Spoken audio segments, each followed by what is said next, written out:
What do we have here? Hey, what's up, guys? Soldier knows best here. Yes, this is the new Samsung Galaxy Note 20 Ultra 5G. A lot of words in there, but it should be a lot of good stuff with this phone. I'm pumped to start using it. So let's get to the unboxing. And first, actually, this box is really light. It doesn't really even feel like anything's inside of there, but hopefully there's a phone in here. But let me take this lid off. And first we have the phone right here. Let me put that to the side. It's gonna be hard this time because I would really wanna start using that thing, but actually they're telling me not to accept this package if the seal is broken. But what if the seal was never applied? Huh.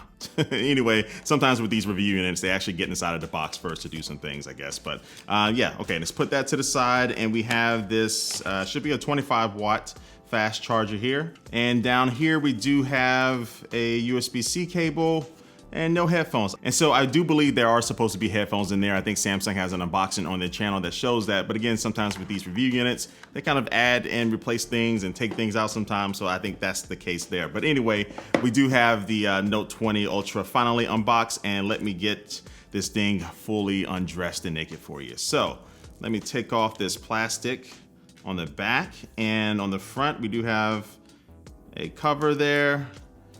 And first impressions. Okay, so I really like the way this phone feels on the back. It feels nice. This is a glass back. The regular Galaxy S20 has a plastic back. A lot of people aren't happy with that. But this one does have a glass back, but it's a matte finish to it, so it just feels excellent. And it doesn't have a lot of reflection and glare that you normally get from a glass back. And this is also going to be better at resisting fingerprints, so I really don't see anything on here so far. Nice. And this is the Mystic Bronze color, and they also do offer this in Mystic Black and Mystic White. And let me do a quick comparison with the Galaxy Note 10 of last year, and boom, you can see the big difference. Look at me talking right there. But it's very reflective, and I'm not even going to clean it off. This is just how it looks with the fingerprints and stuff like that. When you wipe it off, it does look really nice, and I really do like this color shift that happens with it. It really looks good in the sunlight, but this matte finish just looks premium. It feels good, and I think it's just gonna hold up better in the long run. But then also too, the Note 20 Ultra is a little bit thicker than the Note 10, but the bigger size in this case doesn't make the Note 20 feel worse in my opinion. Actually, it feels better, especially with the finish on the back. And oh, I wanted to do a test because the camera modules are completely different. You see you have a bigger one on this Note 20 Ultra, but I really like with the Note 10 that you can place it flat on the desk and it doesn't really wobble at all. It's pretty solid. But with this Note 20 Ultra, let's see how it works.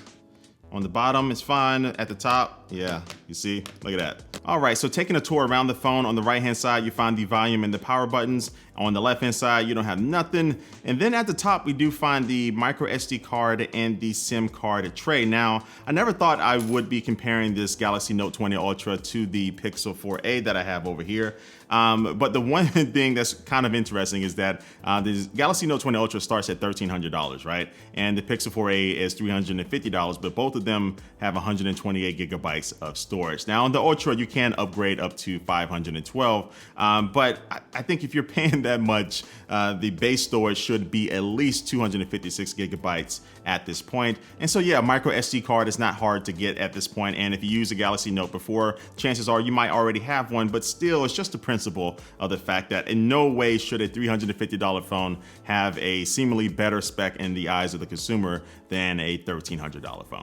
Now on the bottom, we still have the S Pen, but Samsung has moved it over from the right-hand side over to the left-hand side. Now, one reason for this could just be because the camera module is way bigger than it was on the Note 10. So you see, this is how it looks inside of the phone, and it doesn't come directly underneath it, but it does come close enough. So just moving it over here and just rearranging the internals, you just give yourself more room to breathe, and every inch matters inside of these phones. So that could be why they did it. Now the S Pen does have a couple of new things this year. You do have some new air view and air gestures and things like that. So if you're trying to like hold down the button and draw something in the air, you can do things like going back to your home screen and going to different apps and stuff like that. And then also does have lower latency. So I think it's around 9 milliseconds now. So that's pretty good as far as reducing that input lag that you can have when using the S Pen on this phone. Okay, so now as I get this thing started up and I go through the setup process, let's talk real quick about the specs. So this phone does have the Qualcomm Snapdragon 865 Plus inside of there, which a lot of the top phones are going to have nowadays. And then also too, it does come with 12 gigabytes of RAM. And then it also does have 5G, both sub-6 and millimeter wave. And the display on this phone is a big 6.9 inch Quad HD dynamic AMOLED display. It is their Infinity O display, and it does have 496 ppi HDR10 plus 120 hertz refresh rate that does adjust depending on what you're doing on the phone. Okay, so I have the phone set up here, and let me tell you, the screen does look good. So let me go into the settings though and make sure I have everything kind of turned up. And let me go here and take a look at the motion smoothness. It is only at standard, so I'm bumping it up. So now it will adjust between the lowest and also up to 120 hertz. So let me apply that. And just like with the S20 Ultra, if you do go up to the highest resolution, you're gonna lose that 120 hertz refresh rate. So it's not gonna be supported. So it'll change back down to 60. So if you want the full maximum goodness here, just make sure you're down on FHD+. Oh, and the battery on the Note 20 Ultra comes in at 4,500 milliamps. And with the S20 Ultra, you do get 5,000 milliamps. So you do have some difference there, but we'll see how the battery holds up in my testing. And on this phone, you do have a triple camera setup. So at the top, you have a 12 megapixel ultra wide camera. And then also below that, you have the main 108 megapixel wide angle camera. And below that, you do have the 12 megapixel telephoto camera. And so here are some photos and some videos that I took real quick with this phone. So let me know what you think about them down in the comments. I haven't had a chance to look at them yet, but I think they're going to be very similar to what the S20 Ultra can do. But one difference is that the S20 Ultra does have that 100 times space zoom. So again, maxed out at 100 is not going to be the greatest, but when you bumped it down to like 30 or 50, it looked pretty good. So with this Note 20 Ultra, you don't have that wide of a space to play around with. Get it? Space. But we'll see how this works